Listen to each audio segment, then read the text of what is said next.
አንድ ወቅት በዛብህና ሰብለ ወንጌል የሚባሉ ሁለት ወጣት ልጆች ነበሩ። በዛብህ አይን አፋር ልጅ ነበር። ነገር ግን በመጨረሻ ድፍረቱን ቀስ በቀስ አሳድጎ በሳምንቱ መጨረሻ ከሰብለ ወንጌል ጋር እንዲገናኙ ግብዣ ቀረበላት። ይሄ ነገር ልቦለድ ነው? እንግሊሽ ለርኒንግ።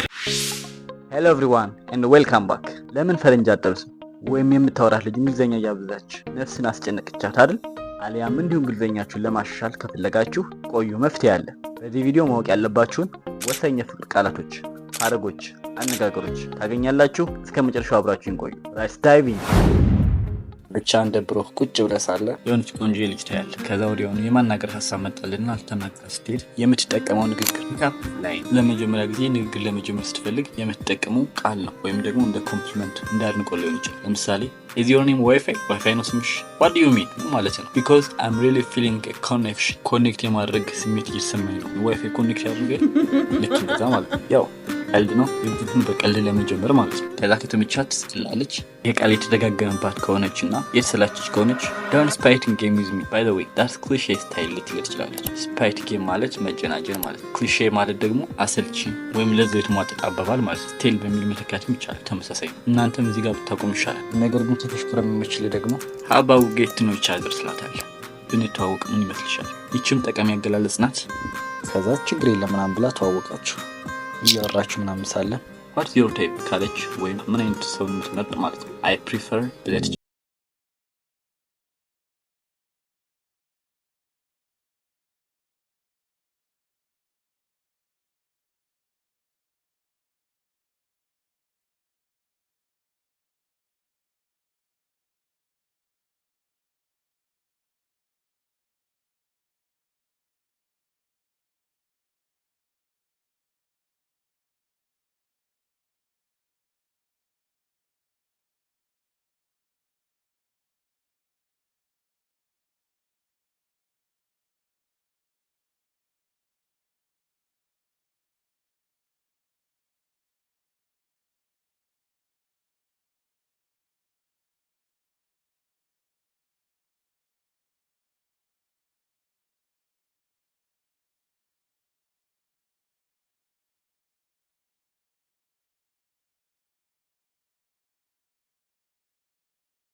በአንድ ወቅት በዛብህና ሰብለ ወንጌል የሚባሉ ሁለት ወጣት ልጆች ነበሩ። በዛብህ አይን አፋር ልጅ ነበር። ነገር ግን በመጨረሻ ድፍረቱን ቀስ በቀስ አሳድጎ በሳምንቱ መጨረሻ ከሰብለ ወንጌል ጋር እንዲገናኙ ግብዣ ቀረበላት። ይሄ ነገር ልቦለድ ነው? እንግሊሽ ለርኒንግ።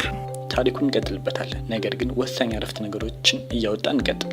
የመጀመሪያው አረፍተ ነገር ፋይናሊ በዛብህ worked up the courage to ask ሰብለ out this weekend። ከዚህ ጋር የምናገኘው ሮማንቲክ ወርድ ፍሬዛል ቨርብ ነው። ask out የምትል ትሆናለች። ምን ማለት ነው? የፍቅር ቀጠሮ ነው ብዙ ጊዜ የሚሆነው። አንድ ሰው ቀጠሮ ማስያዝ ከሆነ ሰው ጋር ask out ይባላል። ከዚህ ጋር ተያይዞ አረፍተ ነገር ውስጥ የምናገኛቸው ቃላቶችና ፍሬዛል ቨርቦች work up አንዱ ነው፣ ቀስ በቀስ አንድ ነገር ማሳደግ ማለት ነው። ሌላው courage ሲሆን ድፍረት ማለት ነው። this weekend ደግሞ የሳምንቱን መጨረሻ ነው የሚያመለክት። ሰው በሳምንቱ መጨረሻ በዛብህ ድፍረቱን አሳድጎ ለቀጠሮ ጋበዛት ነው። ሰው ask outን ያዙልኝ። አንደኛዋ ሮማንቲክ ፍሬዛል ቨርብ ወይም ቃል ናት። እሷም ግብዣውን ተቀብላ በንቡር ጽጌረዳ የተዋበ የአትክልት ስፍራ ውስጥ ከወዳጇ በዛብህ ጋር ብዙ ጊዜ እየተገናኙ አሪፍ ጊዜ ያሳልፉ ጀመር። ጥሩ እየሄደ ይመስላል ታሪኩ። in an enchanting garden filled with blooming roses ሰብለ ወንጌል cherished the moments spent with her beloved በዛብህ። እዚህ ውስጥ ደግሞ ኢንቻንቲንግ የሚል አንድ እናገኝበታለን። ኢንቻንቲንግ ማለት ማራኪ ማለት ነው፣ ወይም ደግሞ ካፕቲቬት የሚያደርግ ነገር ማለት ነው። ሁለቱም ትርጉማቸው ተመሳሳይ ማራኪ ማለት ነው። ፊሊንግ ዊዝ ብሉሚንግ ሮስ የሚለው ደግሞ ብሉሚንግ ማለት እንቡጥ ነው፣ ሮስ ማለት ጽጌረዳ። ሶ እንቡጥ ጽጌረዳ በሞላበት ማራኪ የሆነ የአትክልት ስፍራ ማለት ነው። ከዛ ሰብለ ወንጌል ቸሪሽ ደ ሞመንትስ። ቸሪሽ የምትለዋ ደግሞ ዋጋ የምንሰጠውና የምንወደው ወይም ደግሞ በሀሳባችን ጠብቀን የምናስቀምጠው ነገር ሲሆን ቸሪሽ ይሆናል። ሶ እዚህ አረፍተ ነገር ላይ ይሄንን ሞመንት በውስጣቸው ዋጋ ሰጠው ጠብቀው ይዘውታል ማለት ነው። ሞመንት ቅጽበታቶች ማለት ነው። ስፔንድ የስፔንድ ፓስት ነው፣ ጊዜ ማሳለፍ ማለት ነው። ዊዝ ሀር ቢላቭድ በዛብህ የሚለው ደግሞ ቢላቭድ ማለት ወዳጅ ማለት ነው። ሶ አራተኛው ቢላቭድ ወይም ወዳጅ የሚል እናገኝበታለን። ምን አየን? ኢንቻንቲንግ ማራኪ ማለት ነው። ቸሪሽ ዋጋ ሰጠን የምንወደው ነገር ወይም ደግሞ በውስጣችን የምናስቀምጠው። ቢላቭድ ደግሞ ወዳጅ ማለት ነው። ወዲያውኑ ሁለቱም በፍቅር ወደቁ። ከዛም በዛብህ ሰብለ ወንጌልን አሳምኗት ግንኙነታቸውን ወደ ፍቅር ለመቀየር ወሰኑ። ከዚህ ውስጥ ደግሞ ሁለት ሴንቴንስ እናውጣ። they quickly feel for each other quickly ማለት ወዲያውኑ ማለት ሲሆን feel for each other ደግሞ በፍቅር መውደቅ፣ እርስ በርሳቸው በፍቅር መውደቅ ያሳያል። ሶ አምስተኛው fall for someone የሚል ይሆናል። ምን ማለት ነው?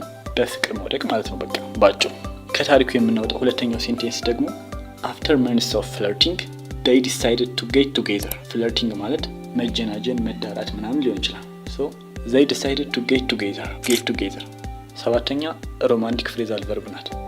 ጌት ቱጌዘር ማለት የፍቅር ግንኙነት መጀመር ማለት ይሆናል ማለት ነው። ከላይ በታሪኩ ሁለቱም ወጣቶች ወደ ፍቅር ውስጥ እንደገቡ አይተናል። ከዛ በኋላስ በዛብህ ሰብለን ፍቅርና ክብር በተሞላበት አኳኋን አተኩሮ ይመለከታታል። የእሷም ልብ በፍቅር ይሞላ ነበር።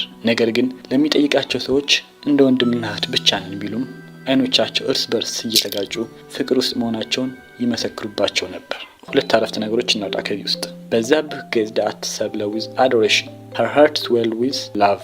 gazed የምትለዋለች አተኩሮ መመልከት ማለት ነው። adoration ማለት ደግሞ deep love ወይም respect ማለት ሲሆን ፍቅርና ክብርን አንድ ላይ የያዘ ቃል ነው adoration። swelled ማለት ደግሞ የስዌል ፓስት ሲሆን መሞላት ማለት ነው። ስለዚህ ልቧ በፍቅር ይሞላ ነገር ማለት ነው። ሁለተኛ አረፍተ ነገር ደግሞ ከዚህ ውስጥ የምናገኘው their amour was evident in every glance they shared። amour ማለት እዚህ ጋር ቀጥታ ላቭ ማለት ነው ወይም ፍቅር ማለት ነው። ኤቪደንት ማለት ግልጽ ወይም የተረጋገጠ ማለት ነው። ኢን ኤቭሪ ግላንስ ማለት ደግሞ መልከት ማድረግ ወይም ሰረቅ አድርጎ ማለት ሊሆን ይችላል። መልከት ማድረግ ማለት ነው። ነገር ግን ጊዜያቶች በሄዱ ቁጥር አለመግባባት ተፈጠረና አሳዛኝ ወደሆነ መለያየት አመራቸው። ሆኖም ከተወሰኑ ጊዜያቶች በኋላ በጣም ስለተነፋፈቁ ታርቀው ልዩነታቸውን በማቻቻል በፍቅር መኖር ጀመሩ።